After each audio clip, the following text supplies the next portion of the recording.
Yes.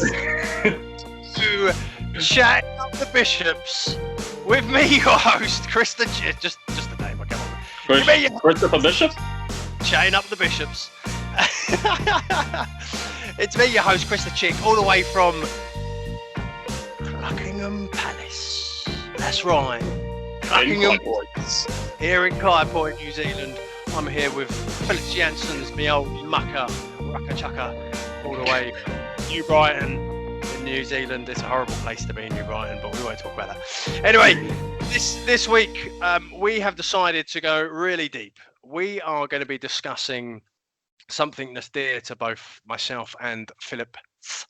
We are going to be talking about our faith. We're going to be talking about our religious experiences. We're going to be talking about what does being a person of faith mean in 2020 compared to how it probably meant 5 years ago, 6 years ago. We're going to delve into all matter of things. Hopefully not too boring. Hopefully it will strike a chord with people out there who are also struggling with their faith, or they're finding themselves in a situation where they just need something new in their life that is going to rocket them to the stars. Isn't that right? Yes. Yes, I couldn't agree more.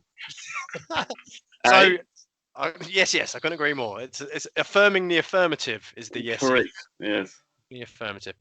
So this week, what we was going to do to start off with, I think it's good to have a platform that we can shoot off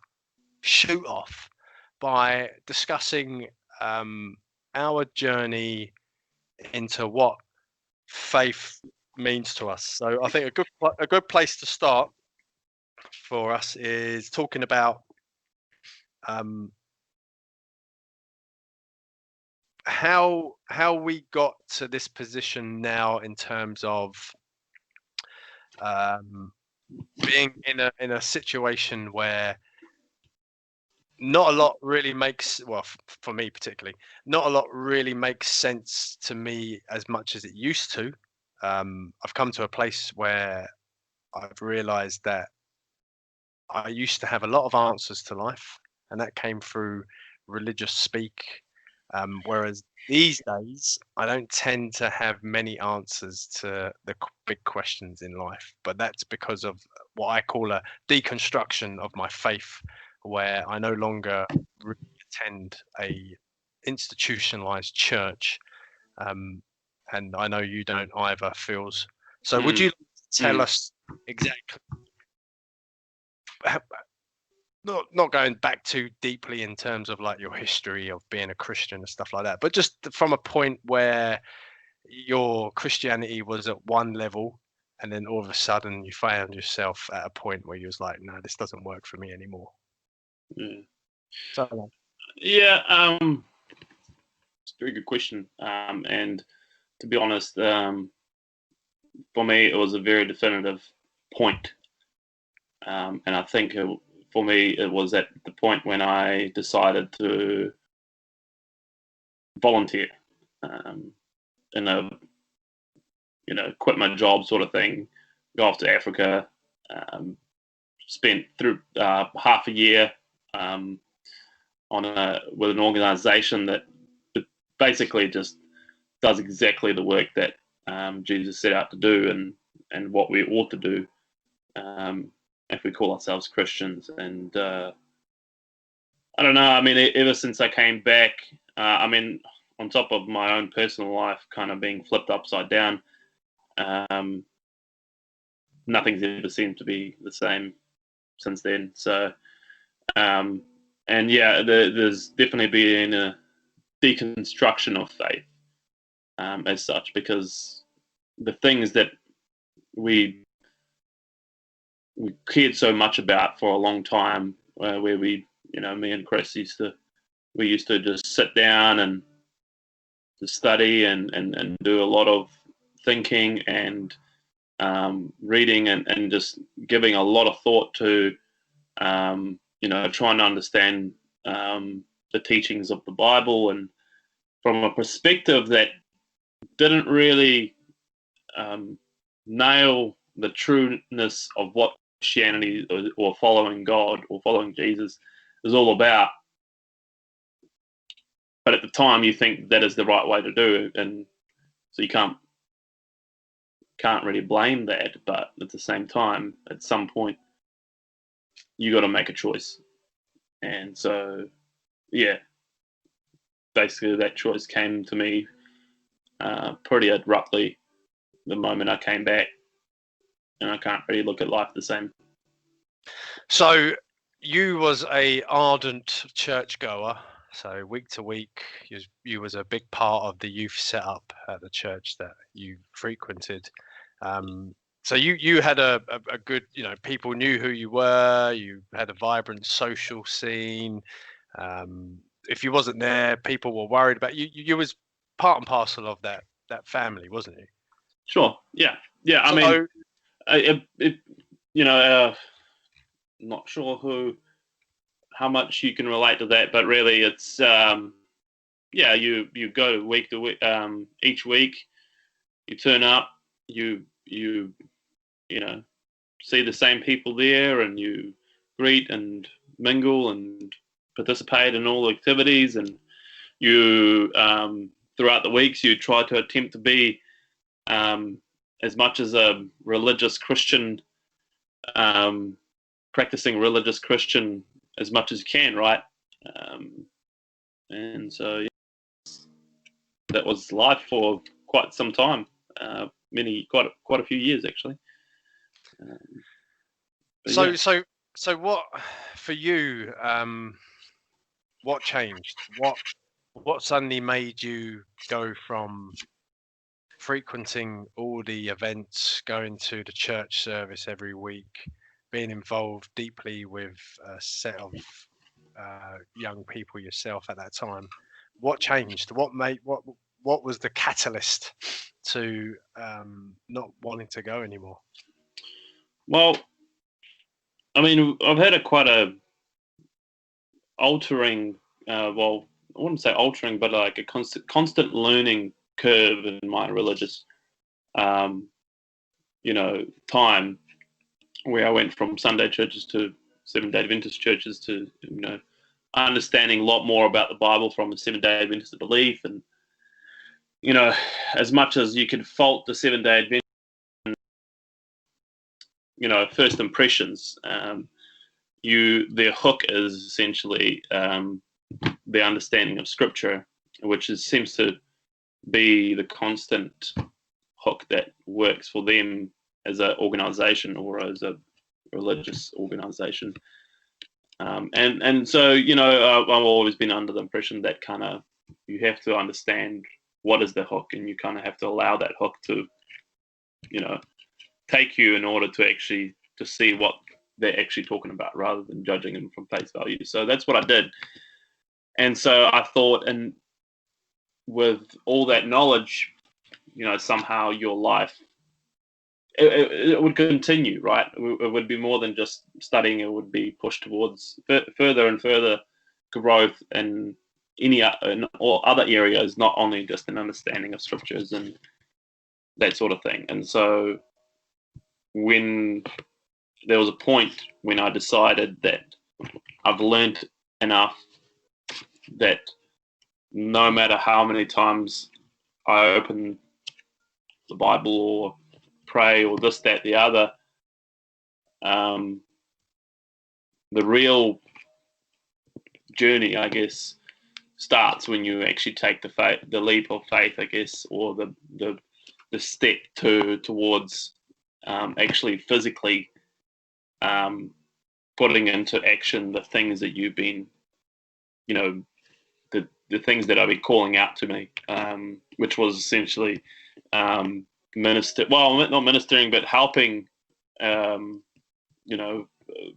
poor people or people in great need that, so obviously Africa has a lot of third world countries. So, economically oppressed.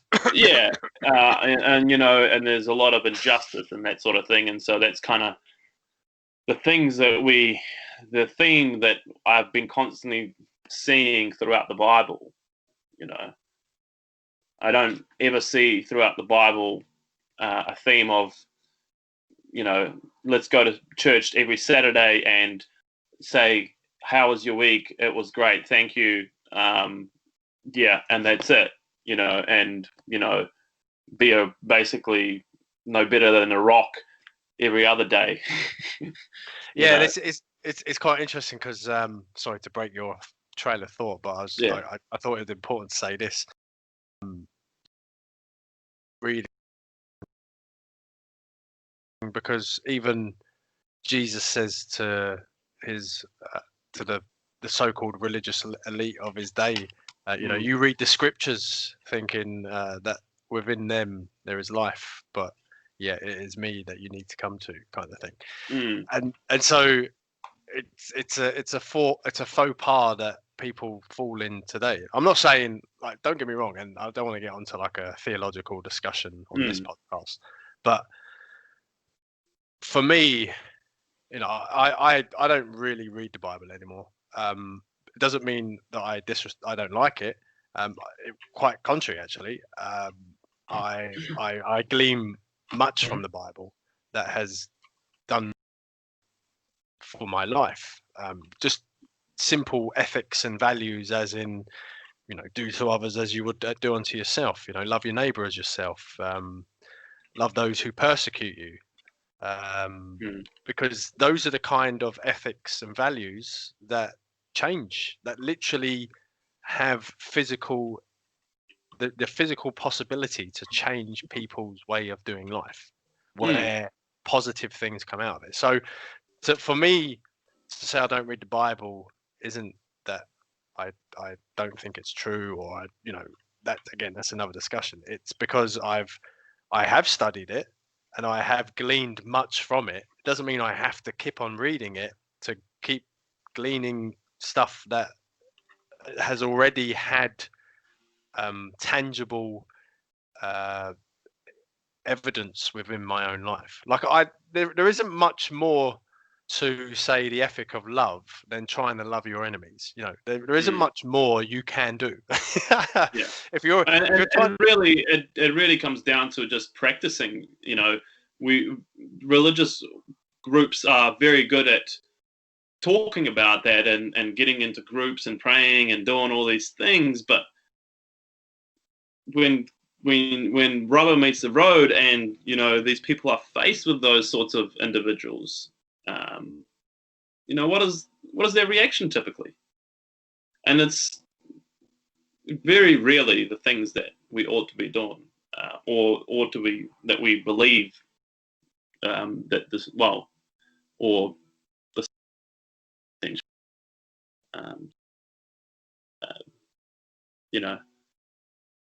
that's kind of where my journey basically started, where I started deconstructing all the unnecessary beliefs that basically deteriorate me from actually taking the step of just going and doing. Yeah. If I want to go and do something, I don't want to have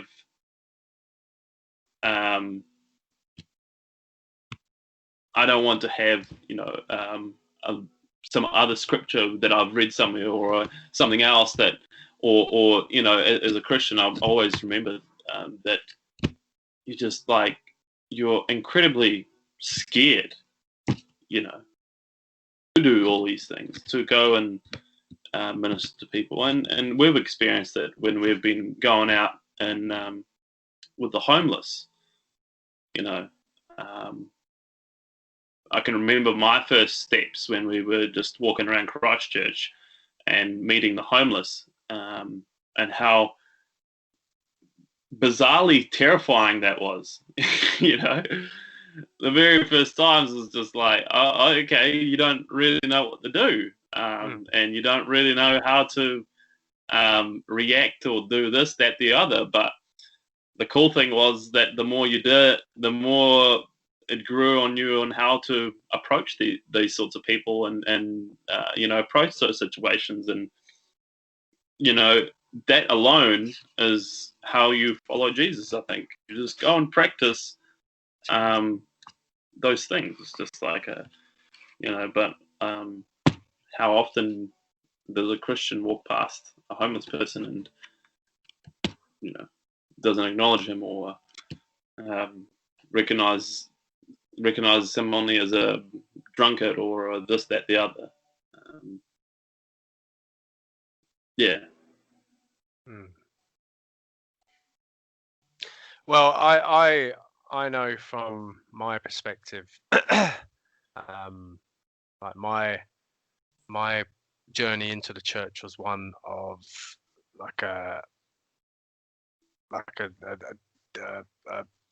one of those bullet trains in Japan. It was quick, fast, and hard. It was I took a hold of Christianity like it was the most natural thing in the world. Like I was lapping up everything. I was listening to a lot of preachers. I was, listening to people who had much more knowledge than I did. And at the time, I was getting loads of conflicting kind of messages and stuff like that. But I think that's just natural, whatever you do. It doesn't matter what field of, if you're talking like a job, if you go into a science field, you're always going to have conflicting messages between two so-called professionals who apparently know exactly what the data represents. It's like you always hear, oh, caffeine's bad for you. Then the next week, no, caffeine's good for you. Like, which one is it? Come on. But yeah, I found myself in a position where I learned so much way too quickly, and I got to a crossroads where I started realizing that there was so many different camps of thought within Christianity, and they were so divergent, like literally to the point. I'm sure we can talk about this in the future, where you may have started off with a certain viewpoint towards a certain situation. That's just the first thing that comes to my head, and it's like always a controversial topic, is the homosexuality. Like I was always the one that sat on the fence, because I'd hear people saying, oh no, homosexuality is a sin, this, that, and the other, and they would be just horrible towards homosexual people. But then there would be other Christians who were no, it's all about love, this, that, and the other. And so in the end, I had to go against what I thought at the time was, I need to go against the scriptures, so to speak. But that was because I was going with my kind of experience, my life experience right there, right then, about how people are treated right here, right now. And that suddenly changed the whole dynamics for me, because now all of a sudden the whole concept of heaven and hell, what happens when you die, and all this just completely changed as well, because I'm like, well, this is everything that's based around things that may or may not happen at some period in the future. Who knows what's going to happen in the future? Like, so I'm at the point now. Bloody knows. I'm at the point now where when people start saying to me, "Oh, what happens when you die?" I don't know. Like, you die. Who cares? But it started reshaping everything that I believed, and so I found myself going to, say, the church service, and I just couldn't sit there anymore. Like, I'd be listening to people talk, and I'd be thinking to myself, you're just talking about your own biased confirmation for what you already believe.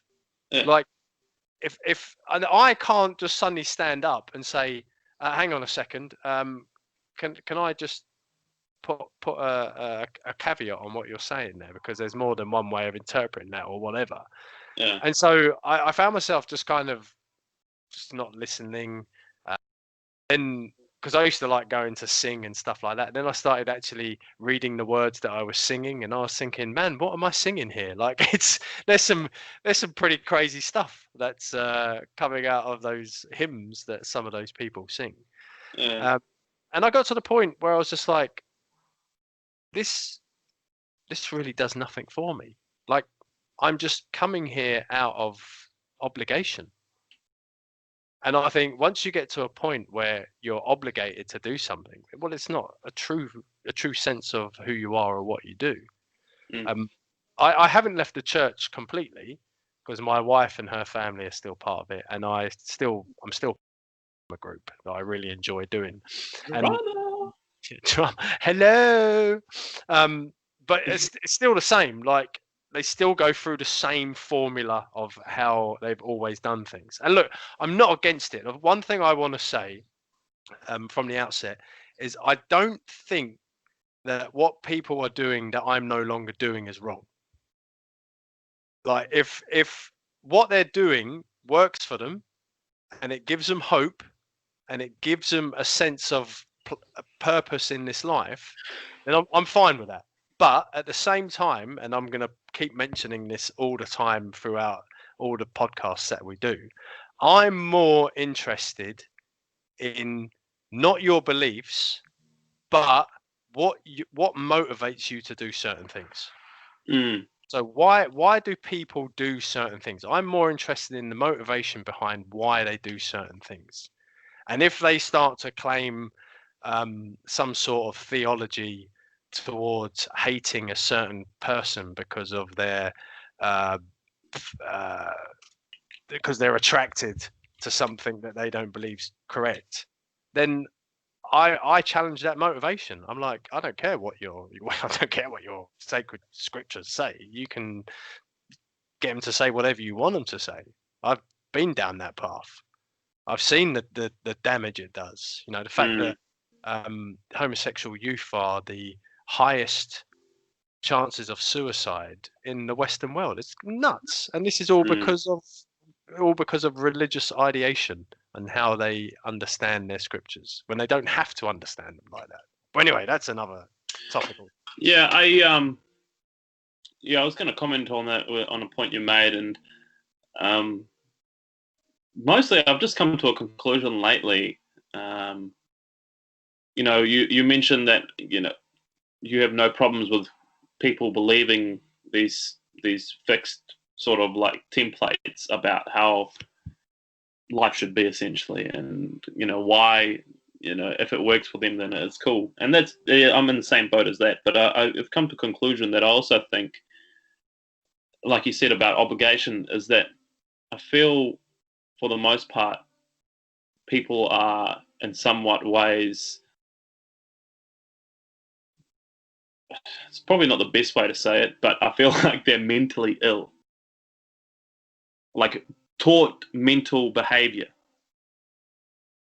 And I would have to expand this a bit more to unpack what I'm actually meaning, because it's, and when you say it out loud like that, it seems very they're all nuts. They're crazy people. No, they are, you know, and you got to be seriously thinking about, like, you know, they are mentally ill or nuts or crazy people. We are, like, there's just no question about it. Like, you have, like, if you're a rational human being with logic and you know, understanding of your you know, your present self, of where you are emotionally, spiritually, mentally, if you have those things in place, you would start to, like, listen to the yearning that comes from inside that says, you know, yeah, this might appear like it's against the scriptures, or this might appear like this, that, the other, but at the end of the day, like, you can not drink and not party and not do all these things, but still, you know, ignore the other parts of Christianity that are just important, and then you still want to believe that everything's great and fine. To me, that is a mental illness. It's a mental block that we put ourselves in. Yeah, you know, because I only speak because I've kind of been in that situation myself until like I said, I took that leap of faith. I took that initial chance at something that, you know, that I knew potentially will, flip everything upside down. Yeah, I think the term you was looking for is cognitive dissonance rather than mental illness. But I understand what you mean by the mental illness. I'll give you a good example of. I was having a discussion with someone the other day about doing this road to Bethlehem here in Christchurch. Oh, yeah. It's basically like a narrative of the birth of Jesus and all this kind of stuff. And I was just like, I just can't do it anymore. And they were like, oh, why not? I said, because it's hokey. Like it's all out there. It's all woo. And look, again, I'm not saying it's not true, but we live in a different world now where, like, when you start singing hymns about hark the herald angels sing, it's like, well, what the hell does that mean? Like, to someone who has never had any kind of Christian background, it sounds nuts. And it is, because we don't live 2,000 years ago when the world was a totally different place. We live in a much more understanding of the universe now, where things that happened couldn't be explained at that time. And so certain ways of explaining how certain things happened were put into a type of vernacular that seems crazy to us today. But I'm not going to say it's crazy, and I'm not going to say it didn't happen. I'm just going to say, hey, look, it's how they experienced that situation in their time. And I'm not. It's like someone saying to me, "Oh, I believe I saw an alien last night." Like, I'm not going to deny what you saw. That's part of your story, and that's part of what you think is happening. And the worst thing we can do as human beings is actually deny someone that story, because all of a sudden we like, I'm not saying you used the wrong term when you said they were mentally ill, but there are mental illnesses that need to be looked at and need the right kind of medication to actually alleviate. But I think it's also I think it's also just a matter of setting.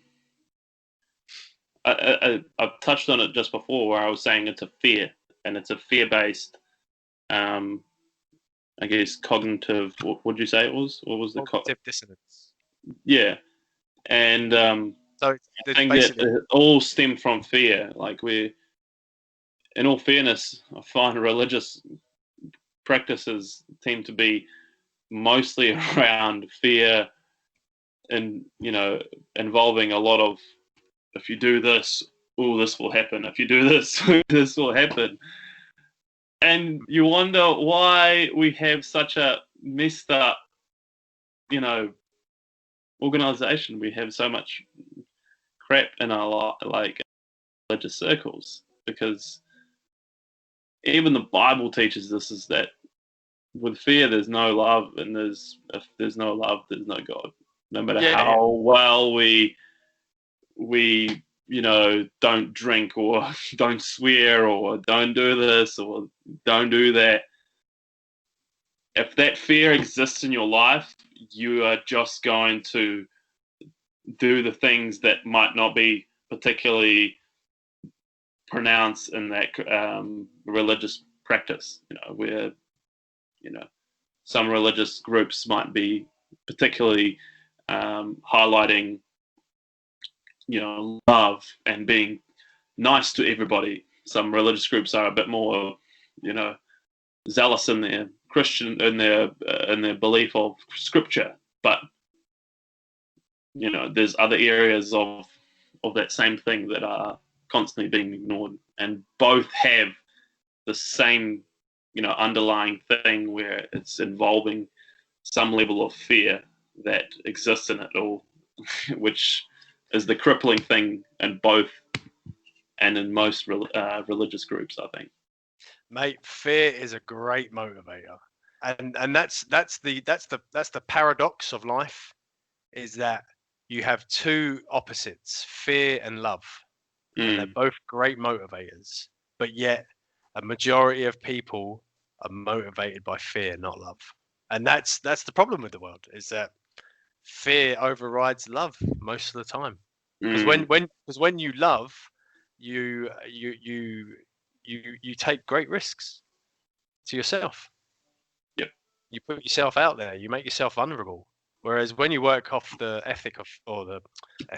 when you work off fear, it's not risky at all, because you're basically shutting everything out because of your thought processes, and so you're trying to protect yourself. And guess what happens to Christians? Majority of Christians. Guess what? The very first thing that we are taught as a society and a Christian organization. You're a sinner, and you deserve death. Yeah. And you should isolate yourself from all sinners. Yes. Because you don't want to be continuing to sin, because those people are sinners and you cannot associate yourself with sinners, but you can love them. But look, and this is the paradox. This is the paradox as well. That is a true statement, but it's only true up until a certain point. And if we're talking like a lineal scale of percentile, it would be like the first 5%. And the rest of the 95%, you shouldn't be thinking like that. Because if you had, say, for instance, I'll give the analogy. If you had like a heroin addict, and you said to that person, don't mix with other heroin addicts because you're going to get back into heroin. That's true. It's a true statement. So that person needs to stay away from other heroin addicts. Otherwise, they might find themselves slipping back into those normal routines. For sure. But once they've got past that addiction problem, which 99.9% of the time comes from a place of trauma anyway. That's why addictions are here in the first place. Once they've got past that, there's nothing wrong with them now mixing with heroin addicts, because they can be a positive notion towards helping people get away from their addictions. And they're one of the best ones, actually. It's kind of, becomes one of their strengths, if anything. Yeah, of course. But yeah, you're right. It's like I remember having Bible studies with people, and they'd be throwing out scriptures left, right, and centre, saying, "Oh, don't mix with the ungodly" and stuff like that. And I'm like, well, then I should leave then, because it's like for one, how are you going to grow as a person if you're just going to stick by your own people and just have exactly the same thought processes for the rest of your life? That's called politics. It's nuts. But the good thing about this, like we're touching on some really good stuff here, and the one thing that I want us to kind of open up Pandora's box and start asking those tough questions again. So what is God? What happens to you when you die? Is there a judgment? All these kind of old Christian monikers of like the second coming of Jesus, and what's salvation? What does it mean to be saved? All these kind of old, because about a year ago, if anyone said the word saved, salvation, or even now, I still kind of give that wince where I'm like, oh, please don't say that. Like I was listening to a podcast today, and the guys, they're Christian and they're part of a Christian metal band, which I think's cool. Like they were saying things like, oh yeah, when I was saved, and I kept on finding myself wincing, like, oh, what do you mean? Like, because I have bad memories of what those words mean, whereas I've totally reframed what they mean to me now. But because when I hear other people saying it, it brings back all those old memories. Does that make sense? Yeah. So I'd like to kind of talk about how we've reframed those certain ideas, those certain theological thoughts, to how they might sound now. Now we're reprocessing after deconstructing the whole church thus far. I think that'll be some good, interesting dialogue. Yeah, for sure. Yeah. I know you and I in the past have had some quite intense conversations about certain biblical concepts where we never saw eye to eye, and it'll be quite interesting to see where we stand now on those. Really? When do we? Which biblical concepts? Well, I'll have to think deeply, but I remember we had. I remember we was talking about like women being in ordination. Women's role. I thought we agreed on that. No, I've still got the podcast. You got to the point where you was umming and ahhing and saying no, women shouldn't be ordinated. No, I came around. No. I'll resend it to you. I've still got it. No, because I remember in church, I got somebody listened to that podcast and they were like, "Oh, you think women should be ordained?" No, you definitely by the end of it, you was kind of umming and ahhing about it. Yeah, I don't know. Anyway, like that's just one. There was other things as well, but it would just be like all the hot topics. So like abortion, and we're here in New Zealand, we had the end of life bill that got okayed by the public, so they're going to start making a law for that. Homosexuality, all the big ticket items that always get some Christians in a right old tizzy. Yeah. No, definitely looking forward to that. That would be great. Yeah, it'd be cool to have it. So before we wrap up this one, it would be quite interesting to talk about for the next 5 minutes about how you see yourself now. Like, how do you? You don't have to put yourself into a box or give yourself a label or anything like that. But you're obviously moved yourself away from Christianity now. I would have a guess by saying you probably don't consider yourself a Christian. You can unpack that as well if you want, but it'd be quite interesting to see where you find yourself right now. Yeah, fair point. Right now, it's interesting though, because I think for me, ever since I came back, it's just been literally just absolute mayhem and trying to sort out my personal life, which is mostly revolved around my family, and which is trying to encompass a lot of things and that. And so I at the same time try to deal with, like, again, the movement away from religious practices that I used to be involved in, and deal with any sort of, again, backlash of me. I